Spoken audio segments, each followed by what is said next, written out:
د قومي وطن پارټۍ صوبایي چیرمن و سابق صوبایي وزیر سکندر خان شیرپاو د ماینرز مینرز بل په حواله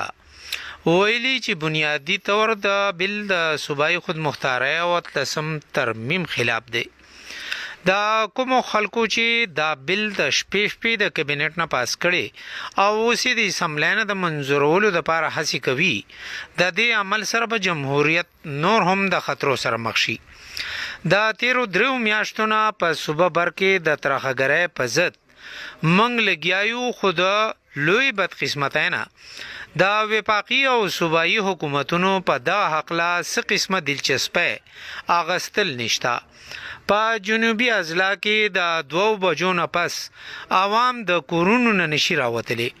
په ملاکنډ ډیویژن کې هم حالات ښه نه دي.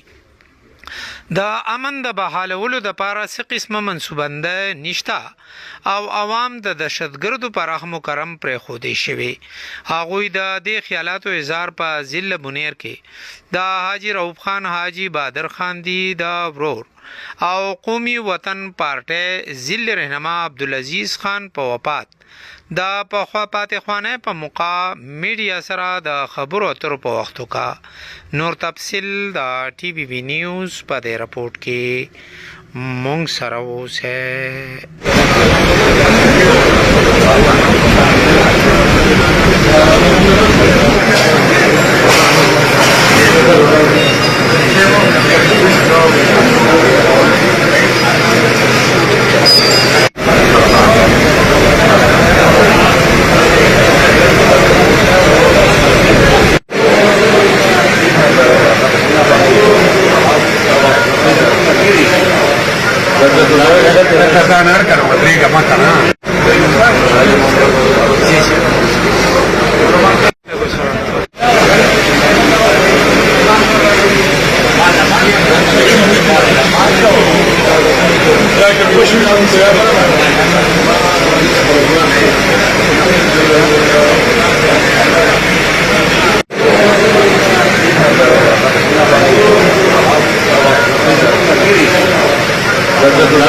ټولو کې اول خو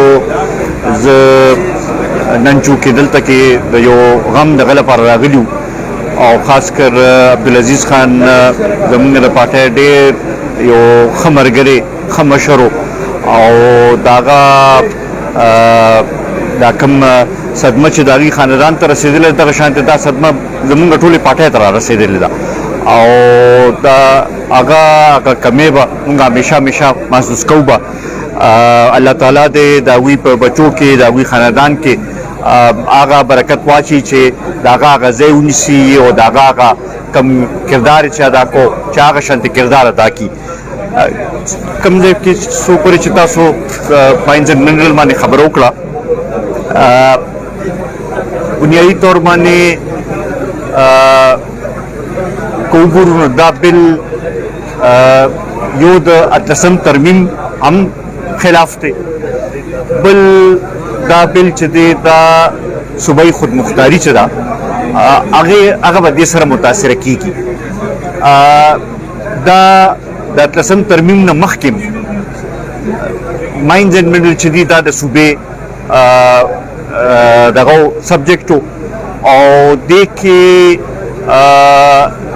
مداخلت اوس کېدل چې دی دا یو لحاظ سره د اتلسم ترمیم او بیا سره د صوبایي خودمختارۍ خلاف دی او زه داسې ګڼم چې دا د آیین هم خلاف ورزي ده. څو پورې چې دا بل کم طریقې سره چې د کابینټ نه پاس کړی شوی دی، کم طریقې سره چې بعضې خلک دې لپاره کوششونه کوي او دې لپاره دغه کوي، هغې سره نور هم شکوک و شبهات راپاسي چې ولې داسې طریقې سره دا بل په پټه طریقې سره پاس کولو کوشش کیږي لګیا دی. زه دا ګڼم چې دا د هر جمهوریت کې دا یو ضرورت وي چې په هر یو شي باندې بحث وشي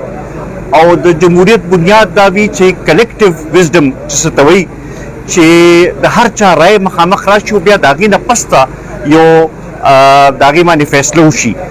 داسې قسمه بلونه چې هغه شپې د کابینې نه پاس کړی شي او بیا په اسمبلو کې پاس کولو کوشش کیږي دا د جمهوریت لپاره هم ښه روایت نه دی. بیا په دې بل کې موږ چې کوم سیزونه وکتل نو ډېر سیزونه داسې دي چې هغه د صوبې مخالف دي، خاص کر په دې کې د وفاقي حکومت لا رول ورکول د ریئر ارث منرلز او د کریټیکل منرلز په حوالې سره. نو دا زه ګڼم چې دا د صوبایي خودمختارۍ خلاف دی او د دې به موږ په هر ځای باندې په هره موقع باندې مخالفت به کوو به او دا به موږ هېڅ صورت کې نه پرېږدو چې د صوبې سره دا زیاتې وشي. بیا خاص کر چونکې د بونیر په خاورې باندې ولاړ یم، د دې ځای د خلکو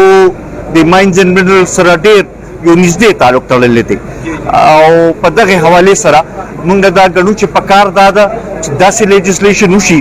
چې په هغې کې نور هم خلکو ته عوامو ته فایده ورسي، چې دوی ته هم دې کې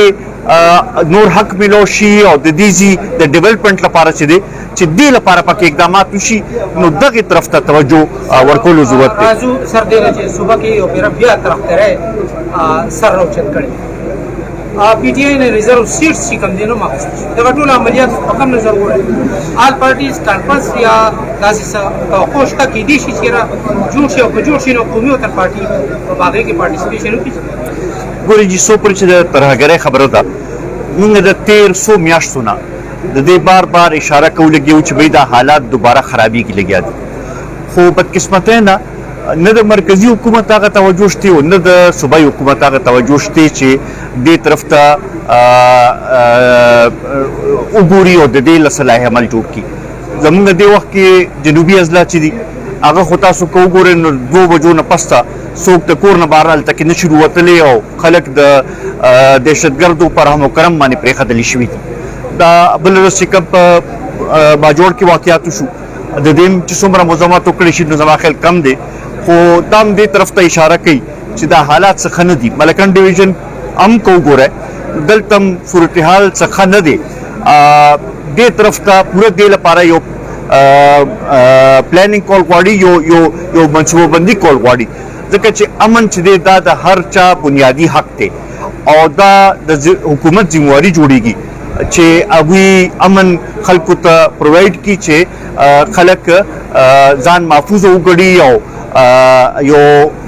په ارام ژوند خپل تیرولی شي. دا د هغوی ذمہواري ده. دې لپاره مونږ هر قسمه اقدامات چې دوی اوچتوي په هغې کې به مونږ کینو او د هغې کې به خپل کردار به ادا کوو. به د ای پي سي خو خبره مو اورېدلې ده، نور مونږ ته لا څه پته نشته چې دوی څه دغه کوي، خو که داسې ای پي سي راغواړي چې هسې یو میټینګ وشي او یو ورځ د هغې باندې صرف اخباري بیانات ورکړی شي او بیا د هغې باندې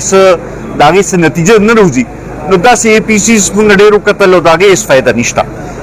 خبره دا ده چې دې طرف ته دغه کول پکار دي چې دې لپاره حل دې راوباسلی شي او دا دې هم مخامخ کړی شي چې دا حالات لږ ډېر ښه شي چې اوس دوباره ولې خرابېږي لګیا دي. دا د چا کم ځای کې کوتاهي ده، کم ځای کې څه دغه دی، دا ښکاره کول پکار دي. کم چې تاسو د سیاسي دغه باندې خبره وکړه خاص کر د ریزرو سیټس په حوالې سره، زه دا ګڼم چې دې سره به سیاسي تناو کې نور اضافه کیږي، دې سره به سیاسي طور باندې به حالات نور هم خرابېږي. به بدقسمتۍ نه زمونږ عدالتي فیصلې اوس داسې شروع شوې چې کله چې بینچ اناونس شي نو هغه وخت کې فیصله هم پته ولګي. دا یو ښه روایت نه دی او دې سره په ټول سیستم باندې ګوته اوچتول کېږي.